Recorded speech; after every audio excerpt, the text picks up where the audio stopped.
সকাল থেকেই আকাশটা ছিল বেশ মেঘে ঢাকা, সূর্যের দেখা নেই। আর আবহাওয়ার পূর্বাভাস বলেছিল দিনের শেষে বৃষ্টি হতে পারে।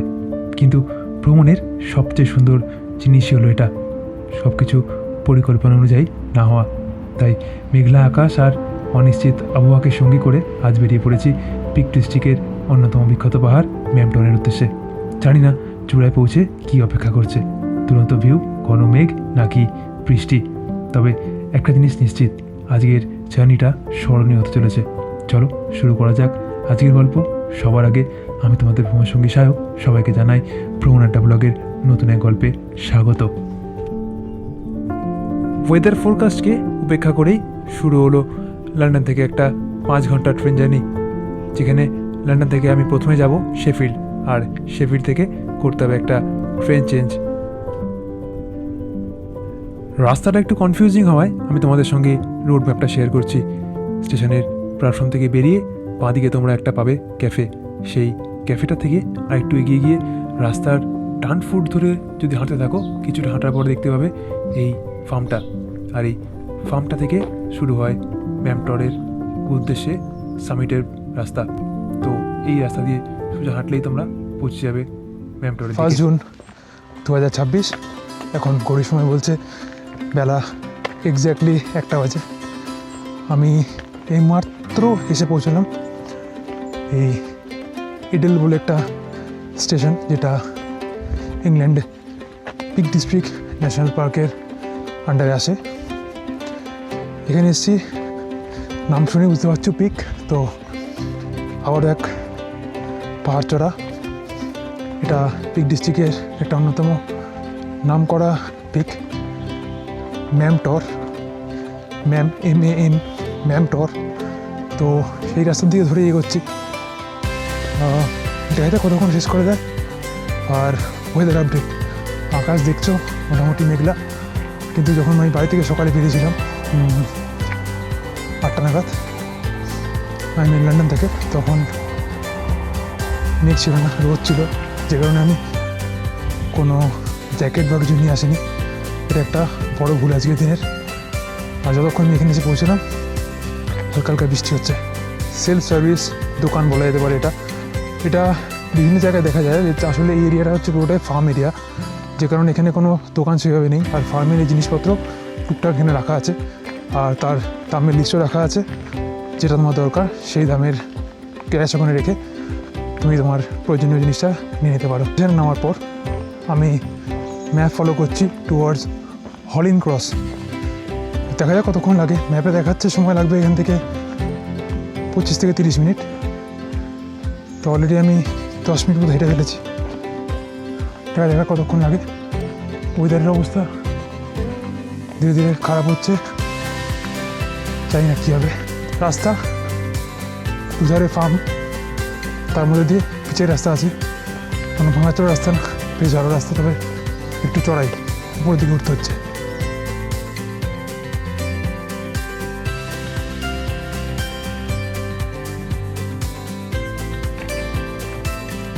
এই রাস্তাটা এখান থেকে পিচ রাস্তা শেষ হলো, এবার পাথরের রাস্তা শুরু হচ্ছে এখান থেকে।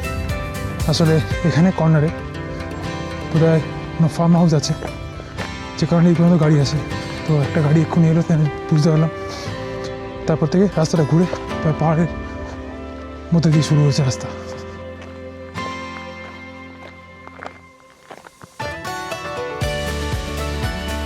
এখানে অনেক ফুল হয়েছে, সাদা ফুল হয়ে আছে, নাম জানি না ফুলগুলোর, কিন্তু তোমরা জানিও, কিন্তু ফুলগুলো খুব মিষ্টি গন্ধ বেরোচ্ছে। বেশ সুন্দর একটা জায়গাটা, মিষ্টি গন্ধ আর তার সঙ্গে অসাধারণ পাখির ডাক, সব মিলিয়ে জায়গাটাকে বেশ সুন্দর করে দিয়েছে।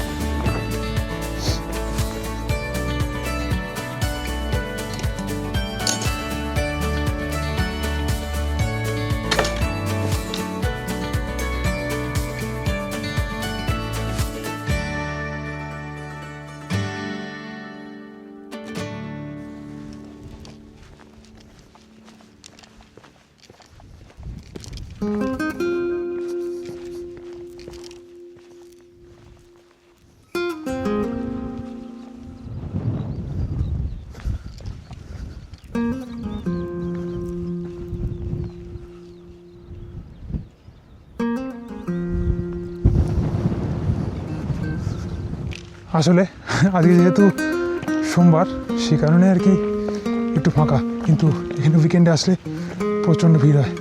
রাস্তা যে খুব একটা ভালো সেটা একদমই বলবো না, বেশ কিছুটা আসার পর বেশ ভাঙাচড়া রাস্তা।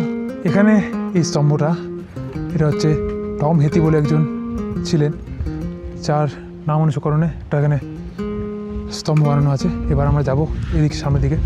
এটা হচ্ছে পুরোটাই একটা সার্কুলার রুট করা আছে পুরো পাহাড়টা ঘোরার জন্য। চলো সেদিকে যাওয়া যাক, সেই রুটটাকে কমপ্লিট করা যাক। তবে ওয়েদার ধীরে ধীরে বেশ খারাপ হচ্ছে, বুঝতে পারছি না কী হবে এরপরে, কারণ ধীরে ধীরে মেঘ বাড়ছে, হাওয়া বেশ বেড়ে গেছে। দেখা যাক কতটা কমপ্লিট করা যায়। প্রচণ্ড হাওয়া দিচ্ছে এখন, ওয়েদার ধীরে ধীরে আরও খারাপ হচ্ছে।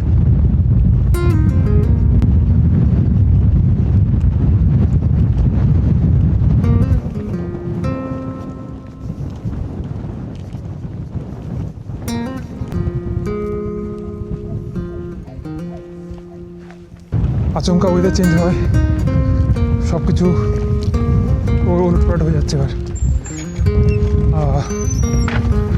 বুঝতে পারছি না এখন কমপ্লিট করতে পারবো কিনা, এখানে কতটা করা যায়।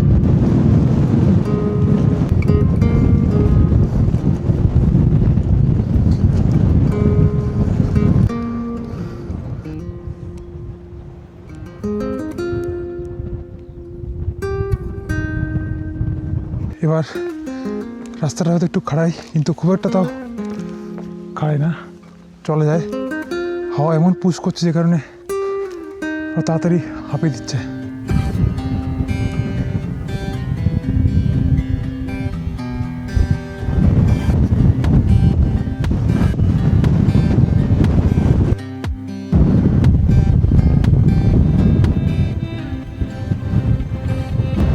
এই মুহূর্তে আমি আছি ম্যামটর সামিট পয়েন্ট। এটা সামিট পিলার, 517 মিটার সমুদ্র উচ্চ থেকে উঁচু জায়গাটা।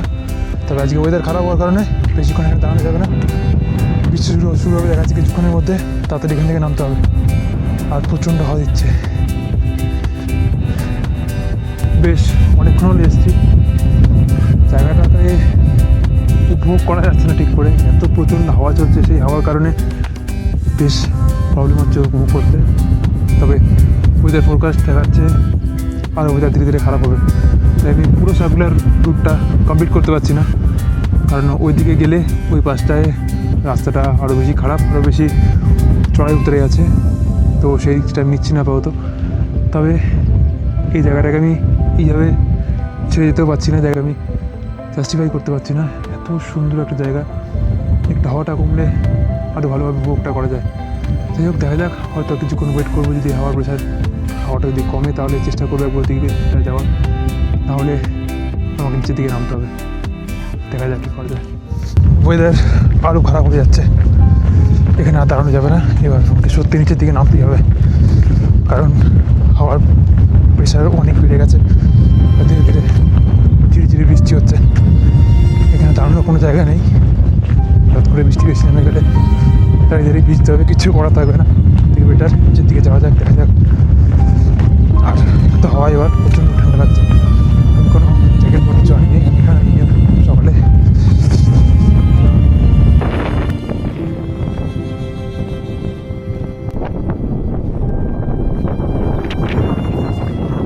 বৃষ্টি নেমে গেছে, খুব জোরে না হলেও ভালোই বৃষ্টি হচ্ছে। এবার তার সঙ্গে প্রচণ্ড হাওয়া দিচ্ছে, দাঁড়ানো যাবে না, তাড়াতাড়ি নিচে নামতে হবে।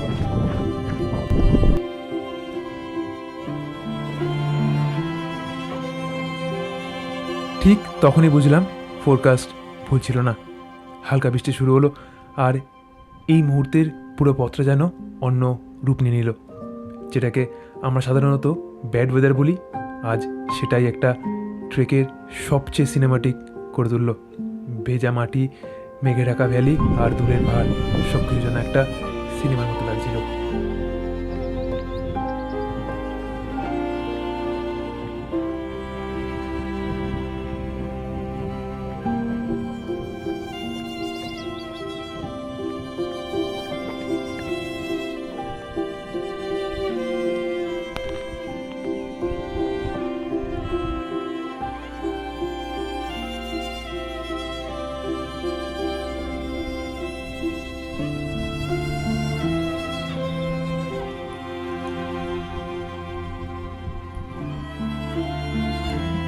আজ ম্যামটর হয়তো তার সবচেয়ে পরিষ্কার ভিউ দেয়নি, বাট ম্যামটর টট me nature is beautiful even when it's not perfect. কখনো কখনো মেঘ, বৃষ্টি আর ঠান্ডা বাতাসই একটা যাত্রাকে সত্যিকারের গল্পে পরিণত করে। এই ট্রেকটা শুধু একটা পাহাড় জয় করার গল্প ছিল না, এটা ছিল নিজের সীমা, নিজের ধৈর্য আর প্রকৃতির অপ্রত্যাশিত রূপকে গ্রহণ করার গল্প। আর ঠিক এই কারণেই আজকের ম্যামটর আমার কাছে শুধু একটা জায়গা নয়, একটা অনুভূতি। তবে এটা বলতে পারি, this is not end, just another beginning. আজকের গল্প আমি এখানে শেষ করছি। দেখা হবে আগামী দিনের নতুন কোনো গল্পে, নতুন কোনো জায়গায়। ততক্ষণ পর্যন্ত ভালো থেকো, ভালো রেখো।